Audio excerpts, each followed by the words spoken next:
Hello, welcome back to the channel. You join me inside the Lotus because today I'm going to be tweaking something which is probably going to be quite marmitey, and I'm probably going to get a bit of stick from proper Lotus enthusiasts. But today I'm installing these sanitary pads.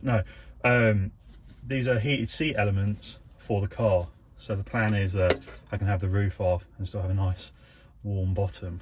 So yeah, today I'm going to be taking the seats out, putting these underneath the cushions, and then figuring out where to thread the cable. So let's get stuck in. The first job is removing the center console and removing the seats.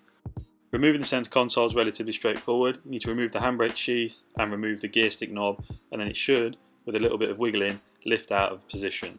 So removing the seat is also relatively painless. It's a 17mm ratchet to remove the seat belt, and then 4 6mm bolts on each corner. From there, it just lifts out the car. So with the seat out, I'm just trying to simulate what this is actually going to look like. So I've got my back heater, my bum heater, and then we're going to thread the cables through the center console here. I'm going to try and have this little button in the center console sitting around about here, and then thread all of this loom up this pillar, and then tap into the fuse box that's just underneath the passenger footwell. So hopefully it's relatively straightforward. So with the seats out, I couldn't help myself but remove a previous mod that I now hate. So I'm just quickly removing this horrible vinyl wrap that I decided was a good idea once upon a time. So back to the job at hand, I begin removing this centre tunnel where I can hide a lot of my cables when installing the heated seats. So at this point, it's the daunting part of ripping my seats apart.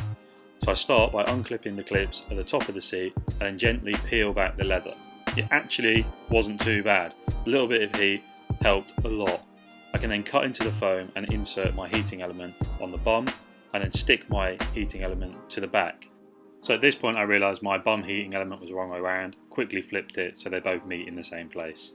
Then it's a scary task of drilling a hole in the seat so the cables have got a way to exit, tidy up, a little spray of adhesive, and then it can all go back together, and you would never know. With the heating elements now in the seats, it was just a task of putting everything back where I found it, back into the car, and then tidy up those cables.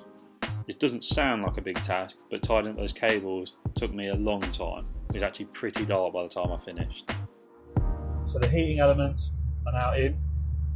I spent most of last night trying to tidy up the cables, and I think I've got it to an acceptable level.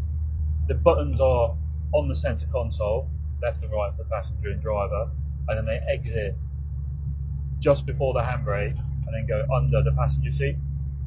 And I'm fairly happy with how tidy it is. It's not perfect, but it's pretty tidy. And I can confirm that the seats do work, and they work really well. I'm so pleased with them. I'm currently driving, I've got my lumbar support pumped up, I've got my heated seat on, it's like I'm in a Maybach. So yeah, that's the end of this video. Apologies to all of the Lotus enthusiasts I've upset by putting unnecessary weight in the car, but for me it's worth like the 300 or 400 grams I've added in. And yeah, hope you've enjoyed the video. See you in the next one.